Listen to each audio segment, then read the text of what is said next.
He's back, baby. Second round on the GOAT show. We have Rahiem, baby, from the Furious 5 in the building. What's good, fam? You know, B. Just like a pimple on a high fashion model's face. Just very happy to be here. Hey, man. We appreciate you, man. You coming back through, man, checking us out with the GOAT show, man. You know, a lot of stuff that jumped off. I know you told me about some things the last time you were here, and now we've watched all this stuff come to fruition, man. Talking about the Get Down. Yes. Oh, yeah. You kind of mentioned it to me on the Humbug, you know, Mm-hmm. and, you know, everything was coming together, and you said it was going to be out soon, man, and now we here. You know, Yes, definitely we are. Congratulations, man. Thank you so much. Congrats. It's the shit. Thank you. Yeah, Thank you. It's very good. It's Quality well done. programming. That's what's up. Yeah. That's what's up. Yeah, well, you know, even though it's not a biopic or documentary, you know, we were striving to have, I guess, the best culmination of fact and fiction that we could get. You know, obviously we had to, because it's a drama series, you know, there had to be some embellishments for the sake of keeping today's viewing audiences engaged. But Absolutely. you know, other than that, you know, we tried to stick as close to period as we could. I mean, and that's what people got to really understand. They got to take that into consideration, that when you're doing something like that, you know, some people, I guess, take issue with certain things that they see. But I mean, for the sake of it being, like you said, it's drama, you know, Yes. and for the sake of something being put together like that, you're going to have some stuff that's going to be thrown into the mix, that's added in, just for the sake of content, you know, content filler. Absolutely.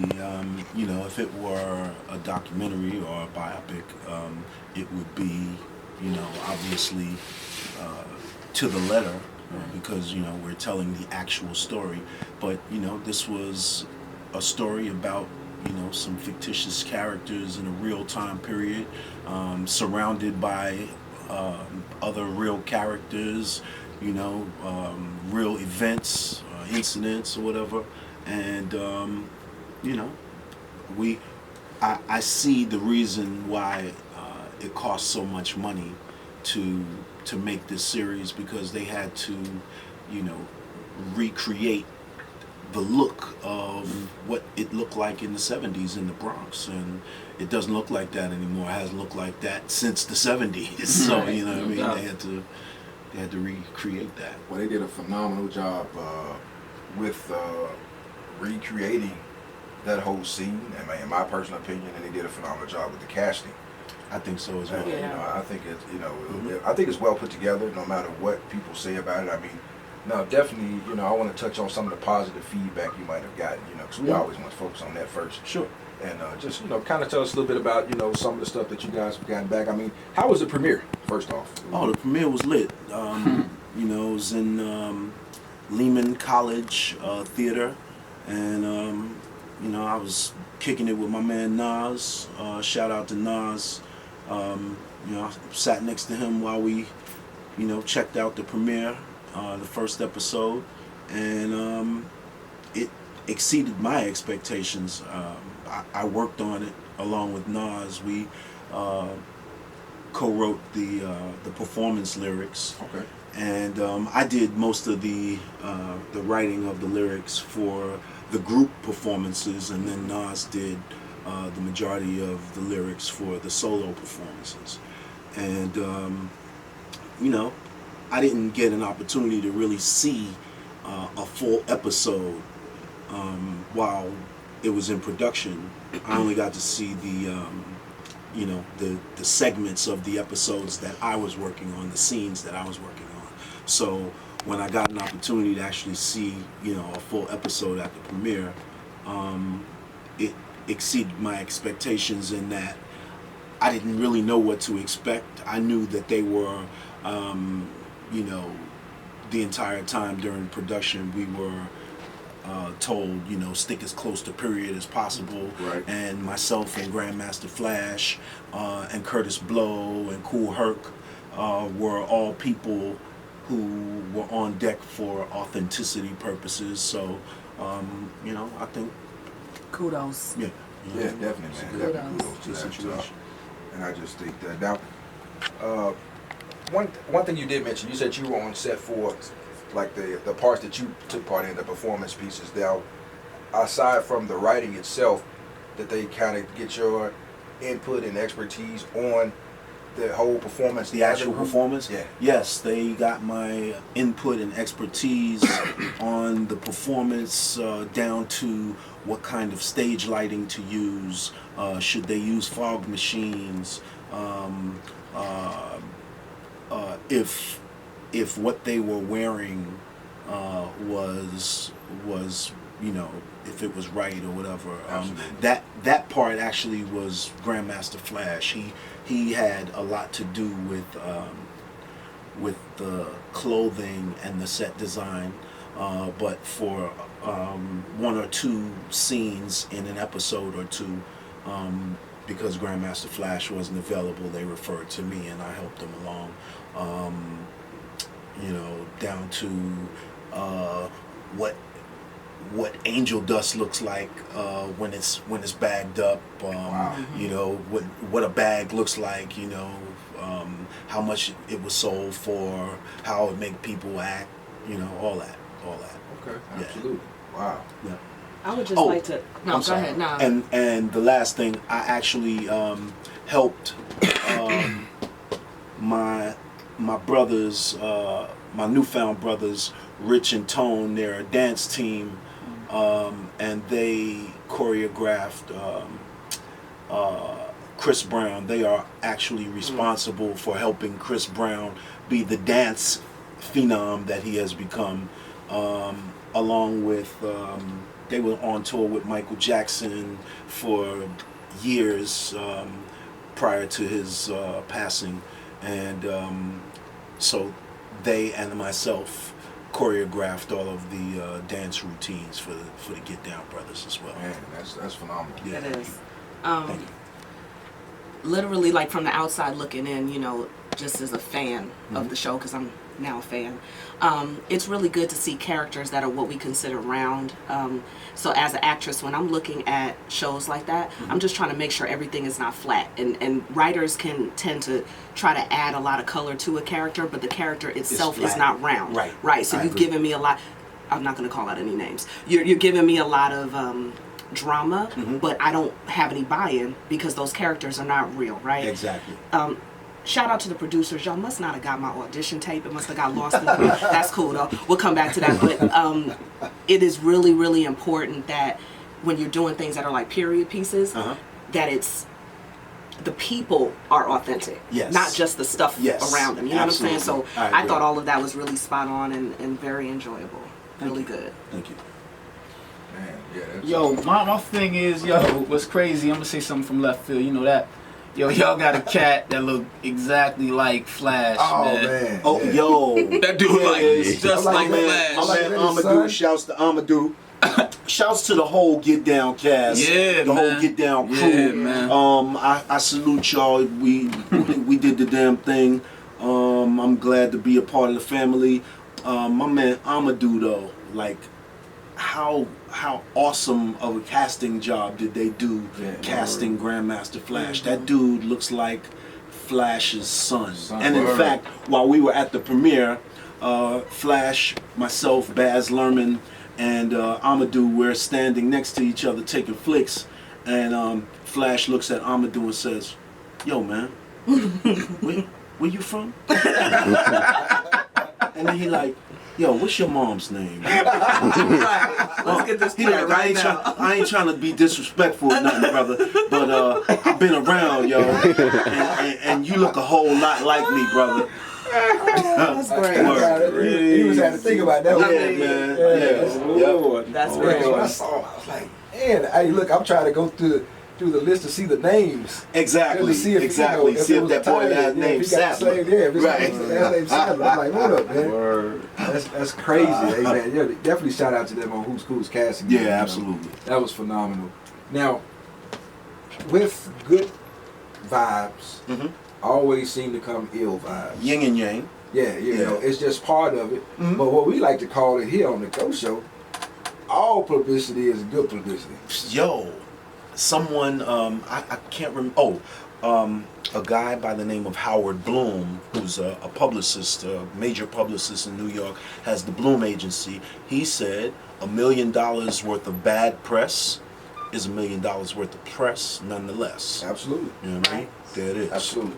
Yeah, and I just kind of man, it's really been great that you have schooled us on Facebook here recently over the past week, man. I wake up every day just to see what's on your page, because every day you share more of your knowledge of that whole period. A lot of us, are privy to that. Right. You know what I'm saying? We get the music, and we kind of know what went on in that era, in that time period, but to actually be privy to who's Insight. who and the whole dynamic of it, Right. to me is amazing. Right. And some people don't agree with your history that and you were there and you lived it. Right. And I just watch people and I read the comments and I look at people and I'm like, he lived it. Right, I'm like, were you there? How are you Or- going to say that he doesn't know what he's talking about? But I mean, I get it. People are fans and they love who they love. And they romanticize Yeah, with exactly. the people that they love. Right. And, I can respect that. But at the end of the day, our history, the history of our people as a whole has been skewed to the point where we don't know who we are. And it's difficult to know where you're going if you don't know where you've been. And so as a result of that, it's just my strong desire to tell our history right, at least my history. Absolutely. And coincidentally, what happens in the telling of my history is all of our histories during the inception of the culture intersect one another. So it's like a connect the dots. Right. And so when one person tells their history inaccurately, it kind of throws everyone else's timeline off and creates this like real murkiness that we've been seeing for the past however many years as a result of the tooth fairy version of Right. hip hop being told. And then we have people like my man KRS-One. He's our brother, and I have the utmost respect for him as an artist. He's a phenomenal live performer, phenomenal recording artist, and I would have absolutely had no problem giving him the nod as for his self-proclamation of being the teacher. Absolutely. But for me, when you proclaim such a thing, it is your duty to disseminate accurate information. And he's far too intelligent, in my humble opinion, to take anyone's word firsthand when it comes to historical information. So I'm saying, like, him making ridiculous claims on YouTube, videotaping himself, like shooting himself repeatedly, shooting himself repeatedly, saying ridiculous things like Grandmaster Flash invented the crossfade. No, he didn't. He didn't do that. That's not what he did.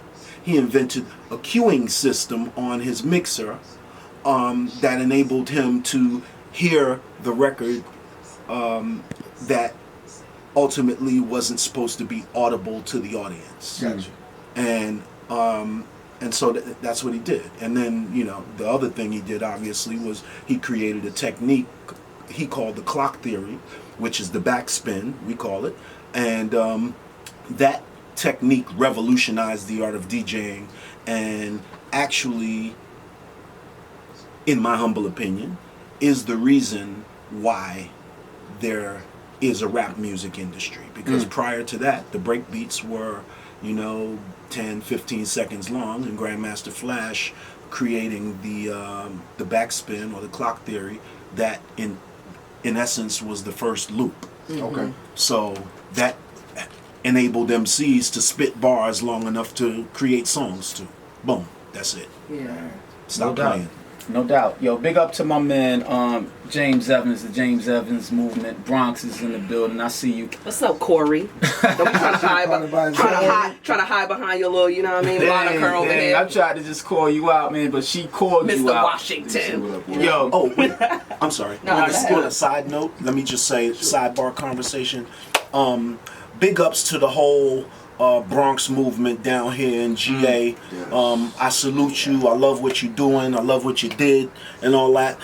However, I'm not on no arrogant stuff, but I feel like I am the Bronx too. See, I said two. I said two. All right, because I'm not trying to claim the Bronx by myself, because I know we all live there. So to me, it just makes sense that if you have a Bronx Day, you would include the absolute legends of the Bronx. Oh yeah. Y'all I mean, hear it. Y'all hear it. I'm a rock. Alright. I'm a rock and roll Hall of Famer. I don't think you have. You could probably count on. Well, okay, two hands, because Grandmaster Flash and Furious 5. Oh, yeah. The people from the Bronx who have been inducted into the Rock and Roll Hall of Fame. I know there are other artists, but those are the ones who I'm talking about. So Right. stop playing, recognize, don't be talking about making me pay for no weekend pass or whatever to attend your events.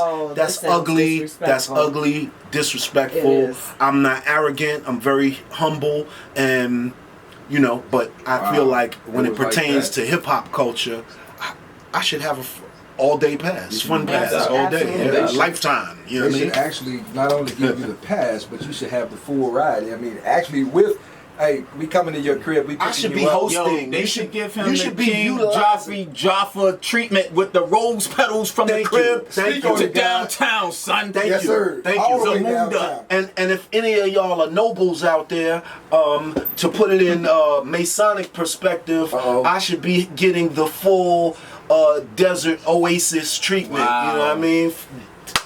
Wild camel's milk. What's good? I mean, That's what's so yeah. I need y'all all to pay attention to what's about to happen, because we about to have Rahiem somehow at Face Off Fridays. I need y'all to listen to what's Yes. happening, and we gonna open it up. Sorry, everybody representing the Bronx. I represent Co-op City a little bit myself. See? Hey, so see? you know what I'm saying. We Look. gonna make that happen. Bronx night. Co-op 140 Casal's place, baby. Co-op City Section Section 2. 5. Alright? Wow. Harry S. Truman High School. Right, What? really. What? I went to IS Come on, B. They sound like the Wonder Twins just activated in here.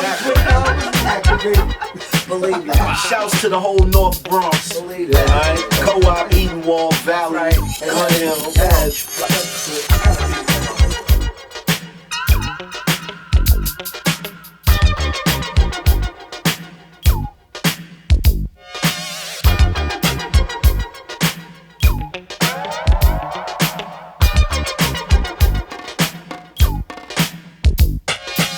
It's like a jungle sometimes, it makes me wonder how I keep from going under.